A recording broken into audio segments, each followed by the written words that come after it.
Hello everyone. तो कैसे हैं आप लोग? आई नो आप लोग बहुत स्ट्रेस में हैं, मैं जानती हूँ। आप लोग का रिजल्ट आ गया है और दोनों ही तरह के लोग, मतलब जिनका अच्छा आया है वो भी और जिनका खराब आया है वो भी परेशान है कि अब क्या करें। मतलब अब दोनों ही तरह के लोग क्यों परेशान है? देखो, जिनका कम आया है वो लोग ये सोच रहे हैं कि भाई हमारे पास तो कोई ऑप्शन ही नहीं बचा है, हम क्या करें, ड्रॉप ले, हम बीटेक नहीं कर पाएंगे, हमारा साल खराब हो जाएगा, पैसे खराब हो जाएंगे, हमने तो जिंदगी खराब हो गई हमारी।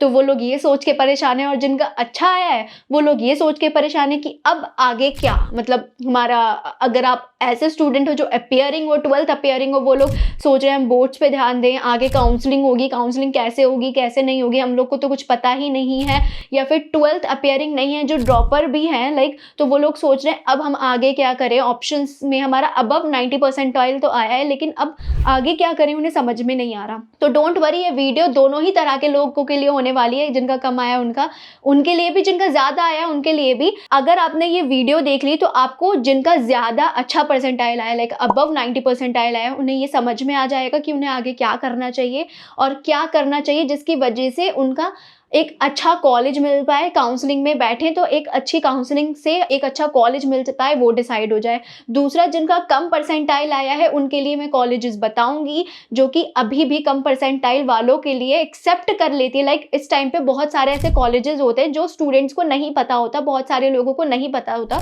क्योंकि वो अवेयर ही नहीं होते इस चीज के बारे में। ऐसे बहुत सारे कॉलेजेस होते हैं जो इस टाइम पे, जो करंट में टाइम चल रहा है उस टाइम पे कम, मतलब कट ऑफ पर भी एक्सेप्ट कर लेते हैं डायरेक्टली। अगर आपका बिलो 40 होगा, बिलो 50 होगा, बिलो 60 होगा, तो ऐसे बहुत सारे कॉलेजेस हैं जो एक्सेप्ट कर लेंगे directly on the basis of your JEE score. और यही कॉलेज आगे चल के मतलब कट ऑफ ज्यादा कर देंगे जब मतलब आपकी काउंसलिंग चल रही होगी, जोसा की काउंसलिंग चल रही होगी, उस टाइम पे कट ऑफ ज्यादा कर देंगे और यही कॉलेज 80-90 परसेंटाइल तक कट ऑफ पहुंच जाएगी, 80-90 तक कट ऑफ पहुंच जाएगी। तो उस टाइम पे एडमिशन लेना बहुत ज्यादा मुश्किल हो जाता है। इसी चीज को लेके मैं डाउट क्लियर करने वाली हूँ। वीडियो को लास्ट तक जरूर देखना, मिस मत करना बिल्कुल भी, भले से 2x की स्पीड पे देख लो क्योंकि आपको सब कुछ क्लियर हो जाएगा। और अगर एक भी पॉइंट समझ में ना आ रहा हो, डायरेक्टली डिस्क्रिप्शन में नंबर है, मैसेज करके पूछ लो क्योंकि आपका डाउट क्लियर हो जाएगा। तो आपका मतलब ऑब्वियस सी बात है, डाउट में रहोगे तो आप कॉलेज चूज नहीं कर पाओगे, सिंपल सी बात है। तो डायरेक्टली मैसेज कर सकते हो। तो चलिए हम बिना किसी बकवास के करते हैं वीडियो को स्टार्ट। जो आज का सेशन मैं लेने वाली हूँ, जो आपका आज का एक्सप्लेन करने वाली हूँ, वो मैं आपको 4 चीजें एक्सप्लेन करने वाली हूँ। मतलब अगर आपने ये 4 चीजें समझ ली तो आप समझ जाओगे। मैं 4 चीजें वो एक्सप्लेन करूंगी, वो समझने के बाद आपको ये क्लियर हो जाएगा कि आपको करना क्या है।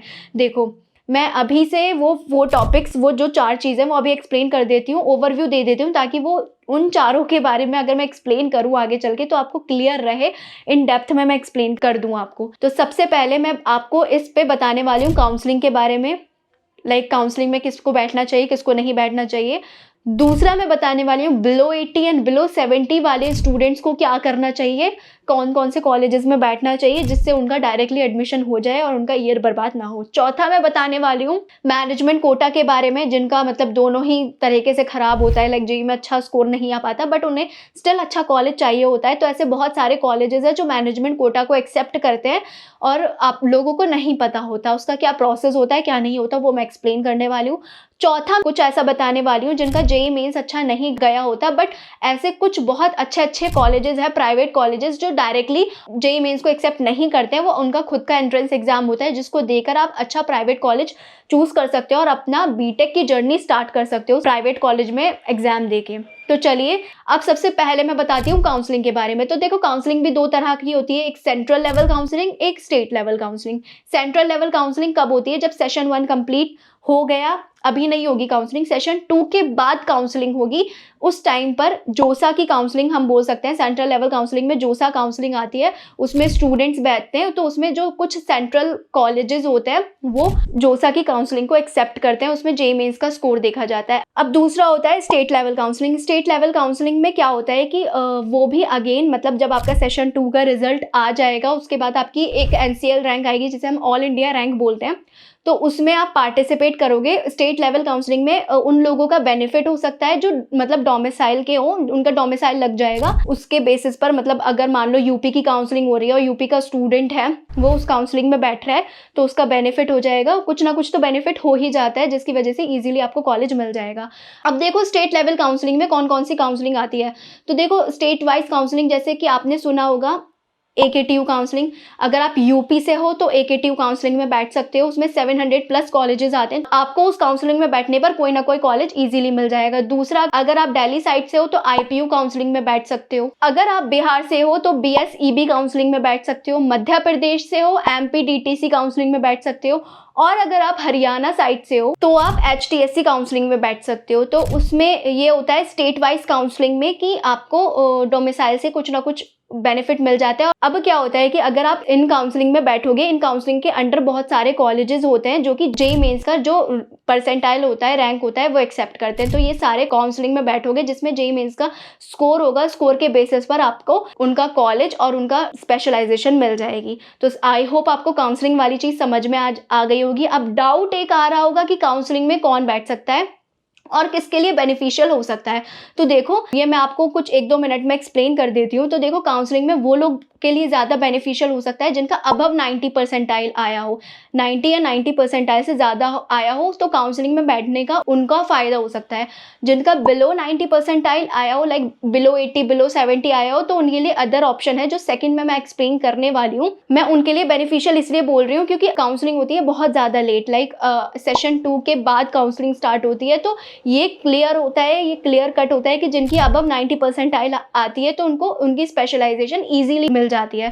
लेकिन वहीं जिनकी बिलो परसेंटाइल आती है तो भले से वो काउंसलिंग में बैठ जाए, पर उनका जो वो चाहते हैं स्पेशलाइजेशन वो उनको नहीं मिल पाती। कोई अदर ब्रांचेस मिल जाती है जिसमें वो नहीं ऑब्वियसली पढ़ना चाहते हैं और आगे कोई स्कोप भी नहीं है। बिलो 80, बिलो 70 परसेंटाइल वालों को क्या होगा कि उनका ब्रांच अच्छी नहीं मिलेगी काउंसलिंग में बैठने के बाद। लाइक उन्हें इलेक्ट्रिकल ब्रांच मिल जाएगी, मैकेनिकल ब्रांच मिल जाएगी, सिविल ब्रांच मिल जाएगी, जिसमें आगे स्कोप बहुत कम है, तो प्लेसमेंट का चांस बहुत कम होता है।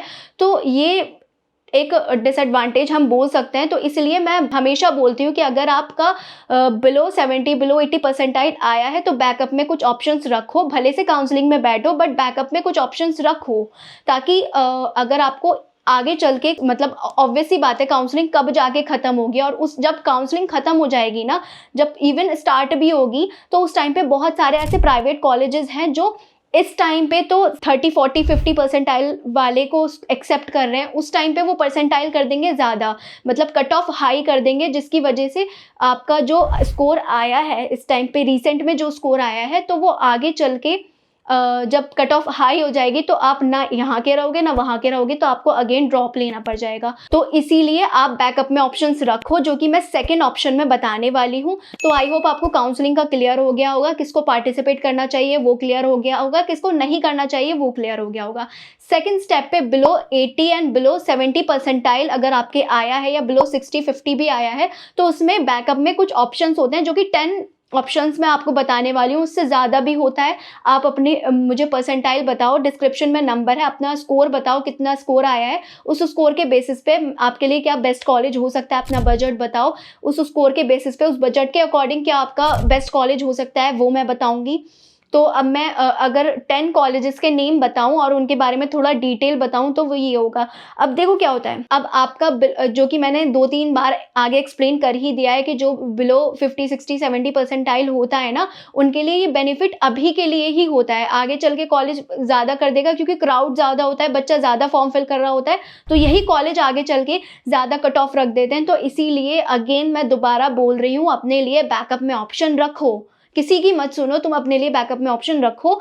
तो सेफ साइड ये होगा कि आपका जो ड्रॉप होगा वो आप ड्रॉप से बच जाओगे, क्योंकि ड्रॉप लेने का डिसएडवांटेज यही होता है कि आप दोबारा से वही चीज़ों में पड़ जाओगे। लाइक बहुत सारे डिस्ट्रैक्शंस होते हैं ड्रॉप लेने के, तो बेनिफिशियल नहीं रहता। हाँ, उन स्टूडेंट्स के लिए तो बिल्कुल भी नहीं है जिनका बिलो 50, 60 परसेंटाइल आया है। एक साल में आप क्या ही उखाड़ लोगे दोबारा। और अगर कोई एक्चुअल में सोच रहा है कि ड्रॉप लेने के बाद अच्छा कर सकता है, दिल में है, मन में है आपका IITs NITs को क्रैक करना है, तो आप लो ड्रॉप। बट अगेन बहुत ज़्यादा डिस्ट्रैक्शंस होते हैं, बहुत सोच समझ के लो, क्योंकि आगे चल के 1 साल बाद भी आपका यही कंडीशन होने वाली है। दोबारा आओगे, अब दोबारा मेरी वीडियो देखने वाले हो, इसीलिए मैं आपको क्लियर कर रही हूँ। ड्रॉप का आप एक बार बहुत सोच समझ के लो, वरना बैकअप में ऑप्शंस रख लो, आगे काउंसलिंग में पार्टिसिपेट कर लेना, आगे जो सेशन होगा उसमें अच्छा स्कोर कर लेना, बट ड्रॉप लेने का थोड़ा कम ही सोचना। तो देखो ऐसे बहुत सारे कॉलेजेस हैं जिसमें लिस्ट में पहले नंबर पर आता है बैनेट यूनिवर्सिटी। बैनेट यूनिवर्सिटी का क्या होता है कि अभी के टाइम पे अगर आप देखोगे तो बैनेट यूनिवर्सिटी ने अभी मतलब लास्ट 10-15 दिन के लिए ऐसा कर रखा है कि जैसे ही रिजल्ट आया उन्होंने 60-70 परसेंटाइल वाले स्टूडेंट्स के लिए भी, इवन 40-50-60 परसेंटाइल भी अगर आपके जेईई मेंस में आए होंगे तो आपको इजीली यहाँ पे directly on the basis of your 12th and JEE score के बेसिस पर डायरेक्टली एडमिशन हो जाएगा। डायरेक्टली आपको बीटेक में इजीली आपकी पसंद की ब्रांच मिल जाएगी। फीस इसमें थोड़ी ज़्यादा होती है, 16 लाख तक फीस जाती है, लेकिन इसमें स्कॉलरशिप भी बहुत तरीके की होती है। स्कॉलरशिप के बारे में इन डिटेल में जानना है तो डिस्क्रिप्शन में नंबर है, मुझे मैसेज करो, मैं बताऊंगी स्कॉलरशिप का प्रोसेस। प्लेसमेंट की बात करूं तो इसकी हाईएस्ट प्लेसमेंट जो गई है 1 करोड़ की गई है एंड इसकी जो एवरेज जाती है 9 से 10 लाख तक एवरेज प्लेसमेंट जाती ही जाती है। बट एक्चुअल में ये ऐसा बोलते हैं, एक्चुअल में ये होता है कि 6 से 7 लाख इसकी एवरेज प्लेसमेंट रहती है। अगर मैं इसके एडमिशन प्रोसेस का बात करूं तो अभी के टाइम पे तो ये मतलब 50-60 परसेंटाइल वालों को भी एक्सेप्ट कर रही है, डायरेक्टली एडमिशन ले रही है, लेकिन आगे 10-15 दिन बाद यही ज़्यादा कर देगी कट ऑफ, तो प्रॉब्लम हो जाएगी। अगर आप वीडियो देख रहे हो डायरेक्टली आओ मेरे पास, मैं इसमें क्या होगा कि आपको फॉर्म फिल करना पड़ेगा। 1500 का फॉर्म होगा, कूपन कोड लगाओगे, डिस्काउंट करोगे, ऑफ हो जाएगा 1500 का फॉर्म। कभी कभी 100% ऑफ भी इनका रहता है। तो क्या होता है कि आपको 1500 का फॉर्म 0 रुपये में पे करना पड़ेगा। डायरेक्टली फॉर्म फिल करोगे, फॉर्म फिल करने के बाद इनका ऑफर लेटर आता है आपके 12th का और जेईई मार्क्स देखेंगे, उसके बेसिस पर आपका ऑफर लेटर आएगा। ऑफर लेटर आने में इनका कभी कभी प्रॉब्लम हो जाता है, इशू हो जाता है। वो इसलिए क्योंकि आप जब फॉर्म फिल कर रहे होगे उस टाइम पे कुछ ऐसी बेसिक मिस्टेक्स करते होगे जिसकी वजह से ऑफर लेटर नहीं आ पाएगा और आपका एडमिशन हो ही नहीं पाएगा। ये मिस्टेक अवॉइड करने के लिए एक बार पूछ लेना कि दीदी मैं फॉर्म फिल करने जा रहा हूँ, मैं ये कर रहा हूँ, तो मेरे लिए ये सब करना ठीक है क्या नहीं ठीक है। तो एक बार ज़रूर पूछ लेना, क्योंकि अगेन ऑफर लेटर नहीं आ पाएगा तो आगे आप दोबारा फॉर्म फिल कर भी नहीं पाओगे और दोबारा से आपका एडमिशन रुक जाएगा। तो ये बैनेट यूनिवर्सिटी। दूसरे नंबर पर आता है IIM यूनिवर्सिटी। IIM यूनिवर्सिटी के 2 कैंपस है, गुरुग्राम में, ग्रेटर नोएडा में। तो अगर मैं ग्रेटर नोएडा के कैंपस के बारे में बात करूं तो इसकी फीस रहती है कुछ 9 लाख, ज़्यादा फीस हो गई है, और गुरुग्राम की जो फीस है वो 12 लाख के आसपास रहती है। स्कॉलरशिप में दोनों में लगती है। दोनों का क्या प्रोसेस होता है स्कॉलरशिप का, एक बार मुझे मैसेज करो, मैं अच्छे से प्रोसेस बताऊंगी स्कॉलरशिप का क्या रहता है। उसके अलावा एडमिशन प्रोसेस इसका इस टाइम पे ये 60-70 परसेंटाइल वालों को इजीली ले रही है, लेकिन आगे चल के ये कट ऑफ ज़्यादा कर देगी। तो सेफ जोन के लिए अपने लिए बैकअप में ऑप्शन रखो। एक बार मुझसे कनेक्ट करके पूछ लो, क्योंकि मैं यहाँ की स्टूडेंट हूँ, आपको इजीली अच्छे से बता सकती हूँ। यहाँ का एडमिशन प्रोसेस होगा ऑन द बेस, पहले आपको फॉर्म फिल करना पड़ेगा। इसमें भी कूपन कोड लगता है, कूपन कोड के लिए मुझे मैसेज करो, मैं आपको डायरेक्टली ऑफ करा दूंगी, 50-100% ऑफ करा दूंगी। कभी कभी अवेलेबल होता है कूपन कोड, एक बार मैसेज करके पूछ लेना अगर आप फॉर्म फिल करने जा रहे हो तो मैं बता दूंगी। फॉर्म फिल करने के बाद इनका ऑफर लेटर आएगा। 12th और जेईई के मार्क्स के बेसिस पर आपका इजीली एडमिशन हो जाएगा, और अभी ही रख लो क्योंकि आगे चल के आपका ये एडमिशन ये कट ऑफ ज़्यादा कर देंगे, तो इसलिए बैकअप में ऑप्शन रखो। स्कॉलरशिप का क्या प्रोसेस होता है, इसमें भी बहुत सारे तरीके की स्कॉलरशिप होती है, women scholarship, academic scholarship. Form filling के टाइम पे ये सारी स्कॉलरशिप देखनी होती है, क्योंकि फॉर्म फिलिंग के टाइम पर अगर आपने गलत फॉर्म फिल कर दिया आगे चल के स्कॉलरशिप में प्रॉब्लम आ जाएगी। इसीलिए फॉर्म फिलिंग के टाइम पे बहुत ज़्यादा इंपॉर्टेंट रहता है एक चीज़ को नोट डाउन करना। जो इजीली ऐसे ही कर देते हो ना, ऑनलाइन फॉर्म होता है या ऐसे भर दिया, तो वो आगे चल के बहुत ज़्यादा मतलब नुकसान फेस करना पड़ता है, पूरे 4 साल नुकसान फेस करना पड़ता है। इसीलिए एक बार जा रहे हो मैसेज करके पूछ लो, मैं तो हेल्प कर ही देती हूँ आपकी। I am always there for you, help कर देती हूँ आपकी, और ऑप्शंस ख़त्म नहीं हुए हैं, ये माइंड में मत रखना बिल्कुल। तीसरे नंबर पर हम क्वांटम यूनिवर्सिटी को देख सकते हैं। अगर आप रुड़की साइड देख रहे हो तो क्वांटम यूनिवर्सिटी को कंसीडर कर सकते हो। इसकी जो फीस जाती है पर ईयर की 1.6 लाख जाती है। इसका प्लेसमेंट 68 लाख पर एनम गया है हाईएस्ट, और एवरेज इसका 6 से 7 लाख जाता रहता है, तो आप इसको कंसीडर कर सकते हो। उसके अलावा अगर मैं इसके एडमिशन प्रोसेस का बात करूँ तो अभी तो ये 50-60 परसेंटाइल वालों को एक्सेप्ट कर रहा है, आगे चल के इनकी कट ऑफ ज़्यादा हो जाएगी, तो अभी एडमिशन ले लो। एक बार कांटेक्ट करके मुझसे पूछ लो कि दीदी हमारी इतनी परसेंटाइल आई है, इस परसेंटाइल पर ये कॉलेज हमारा ये स्पेशलाइजेशन मिल जाएगी, हमारा ये स्पेशलाइजेशन को हम कंसीडर कर रहे हैं, तो इतनी परसेंटाइल पर ये स्पेशलाइजेशन मिल जाएगी। ये मैं दोनों के प्रीवियस दोनों कॉलेज और इस कॉलेज के लिए भी बोल रही हूँ, ठीक है। फॉर्म फिल करोगे, फॉर्म फिल करने के लिए अगेन यहाँ पर भी कूपन कोड अवेलेबल होता है। एक बार मुझे मैसेज करके पूछ लो, कभी कभी 100% ऑफ भी कूपन कोड मिल जाता है। उससे बेनिफिट ये होता है कि आपका पैसे पे नहीं करने पड़ेंगे, करेंगे एप्लीकेशन फॉर्म के, तो कूपन कोड का बेनिफिट ये होता है। फॉर्म फिल करने के बाद इनका लाइक अगेन ऑफर लेटर आता है, आपके 12th और जेई के स्कोर के बेसिस पर ऑफर लेटर आता है, देन आपका एडमिशन हो जाता है। फिर उसके बाद 4th नंबर पर आरआईटी रुड़की को कंसीडर कर सकते हो। उसमें भी अगर आप रुड़की साइड देख रहे हो इजीली एडमिशन हो जाता है इस टाइम पे, आगे चल के कट ऑफ ज़्यादा चली जाती है। ओवरव्यू में अगर मैं प्लेसमेंट की बात करूँ तो 6 से 7 लाख प्लेसमेंट लग जाती है। इसकी फीस जो बीटेक की होती है वो आपको कम ही देखने के लिए मिलेगी, अभी करंट में अपडेटेड फीस नहीं आई है, तो आप स्क्रीन पे फीस देख सकते हो, इतनी फीस इसकी बीटेक की रहती है। 5th नंबर पर आप अगर आपके 80-85 परसेंटाइल आई है तो जीएल बजाज को कंसीडर कर सकते हो। उसके अलावा 6th नंबर पर शिवनादर को कंसीडर कर सकते हो। देन 7th पर हम एनआईटी को कंसीडर कर सकते हैं जो कि ग्रेटर नोएडा में लोकेटेड है। दिल्ली साइड देख रहे हो मानव रचना को कंसीडर कर सकते हो, 10 से 11 लाख तक इसकी फीस रहती है एंड जेई एंड 12th के बेसिस पर इसमें इजीली एडमिशन हो जाता है। 8th नंबर पर MIMT को कंसीडर कर सकते हो जो कि ग्रेटर नोएडा में, इसकी फीस कम है, लाइक 5 लाख के आसपास फीस देखने के लिए मिली है। और अगेन इसमें मतलब इसका जो यही होता है कि इसमें सीट्स फुल होने वाली हैं, तो अगर आप वीडियो देख रहे हो जल्दी से आओ, मुझे मैसेज करो, मैं बताऊंगी कि आपका परसेंटाइल, इस परसेंटाइल के अकॉर्डिंग आपको ये इसमें जो ब्रांच है CSE मिल सकती है या नहीं मिल सकती। प्लेसमेंट इसका ये क्लेम करता है कि 5 लाख पर एनम के आसपास ये इतना एश्योरेंस देता है प्लेसमेंट का, ठीक है। MIMT के बारे में लास्ट आप GNIOT के बारे में भी देख सकते हो। GNIOT की फीस जो बीटेक की रहती है 7 लाख तक देखने के लिए मिली है और एवरेज पैकेज ये 5 से 6 लाख क्लेम करता है लगाने के लिए, तो ये रहता है। बाकी एडमिशन प्रोसेस के बारे में, सबके बारे में इन डिटेल में जानना है तो डायरेक्टली मेरे पास आओ, मुझे मैसेज करो। कूपन कोड चाहिए किसी भी कॉलेज का, सब में से कोई से भी कॉलेज का कूपन कोड चाहिए, मुझे बताओ, मुझे मैसेज करो, मैं देखती हूँ इस टाइम पर अगर अवेलेबल होगा तो आपको कूपन कोड प्रोवाइड करवा दूंगी। 50% 100% ऑफ आपका डिस्काउंट हो जाएगा।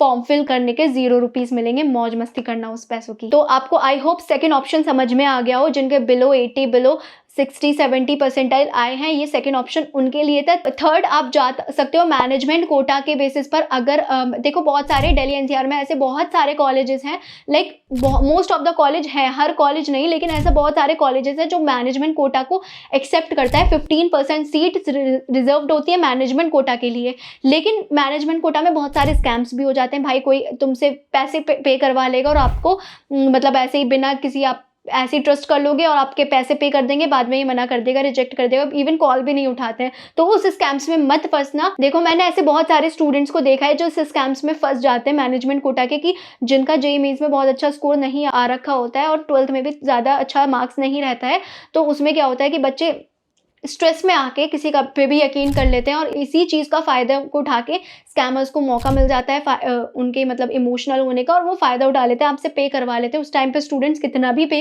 करने के लिए रेडी हो जाते हैं और वो पे कर देते हैं, बाद में आपका ना एडमिशन हो पाता, ना आपको जो स्ट्रेस था वो डबल हो जाता है, मम्मी पापा से डांट अलग पड़ती है। तो स्ट्रेस में ये स्कैम में मत फंसना, डायरेक्टली एक काम करो। मैं ऐसे बहुत सारे लोगों को जानती हूँ जो मैनेजमेंट कोटा को करवाते हैं। मुझे एक बार मेरे पास आओ, अगर आपको मैनेजमेंट कोटा के बारे में लाइक मैनेजमेंट कोटा के थ्रू एडमिशन लेना है तो मेरे पास आओ, मैं उनसे डायरेक्टली कॉन्टैक्ट करा दूंगी, आपको इस स्कैम में फंसने से बचाऊंगी, ठीक है। फोर्थ लास्ट ऑप्शन में आप रख सकते हो, देखो ऐसे बहुत सारे स्टूडेंट भी हैं जिनका जेईई मेंस में अच्छा स्कोर नहीं आ रहा होता है और जेईई मेंस को कंसीडर भी नहीं कर सकते, तो आप फोर्थ ऑप्शन को ले सकते हो। ऐसे बहुत सारे कॉलेजेस हैं जो अपना खुद का एंट्रेंस एग्जाम कराते हैं, उनके खुद के एंट्रेंस एग्जाम के बेसिस पर डायरेक्टली एडमिशन होता है। जैसे कि अब बिट्स पिलानी है, बिट्स पिलानी का उनका खुद का एग्जाम होता है बिट सेट करके, जिसमें क्या होता है आप अपेयर करोगे, आप उनकी फिर खुद से अलग से काउंसलिंग होगी, उसके बेसिस पर आपको डायरेक्टली एडमिशन मिल जाएगा। ऐसे बहुत सारे कॉलेजेस हैं, जैसे बिट्स पिलानी हो गया, VIT हो गया, SRM हो गया, ऐसे बहुत से बड़े बड़े कॉलेजेस हैं। एंड जो छोटे छोटे कॉलेज जैसे गलगोटिया यूनिवर्सिटी हो गया, LP हो गया, ये CUET के बेसिस पर डायरेक्टली एडमिशन ले लेते हैं। तो यही था, ऐसे 4 प्रोसेस आई होप आपको समझ में आ गया हो। अगर आपने 4 प्रोसेस को फॉलो कर लिया तो आपका जो लाइफ है सेफ हो सकती है। आपको ड्रॉप लेने की बिल्कुल मतलब नहीं है कि आपको ड्रॉप लेना है, बिल्कुल आवश्यकता नहीं है ड्रॉप लेने की। आपने अगर ये चारों को फॉलो कर लिया तो आपका लाइफ, आपका जो लाइक करियर है आपका बच सकता है एंड स्पेशली आपका साल बच सकता है। तो ये फॉलो करो। बाकी अगर आपको कोई भी पॉइंट नहीं समझ में आ रहा हो, क्योंकि आई होप मैंने ट्राई करा, अपना बेस्ट ट्राई करा कि आपको ईजी वे में समझ में आ जाए, लेकिन अगर आपको नहीं समझ में आया हो कोई पॉइंट तो डायरेक्टली बेझिझक आके मेरे को मैसेज करो क्योंकि मुझे पता है आप इस टाइम पे बहुत ज़्यादा प्रॉब्लम में हो, बहुत ज़्यादा टेंशन में हो अपने स्कोर को देख के, और इसी टेंशन का फ़ायदा लोग उठाते हैं। मेरा भी उठाया था, तो मैं नहीं चाहती ये फ़ायदा आप लोगों का उठे। डायरेक्टली मेरे पास आओ, मुझे मैसेज करो, मैं आपको बेस्ट से बेस्ट, जो मुझसे बेस्ट हो सकता है वो गाइडेंस दूंगी। And all the very best for your session second exam, and जो कॉन्ग्रेचुलेशंस फॉर दोस्त जिनका अच्छा रिजल्ट रहा है। मिलते हैं नेक्स्ट वीडियो में, अभी के लिए बाय बाय।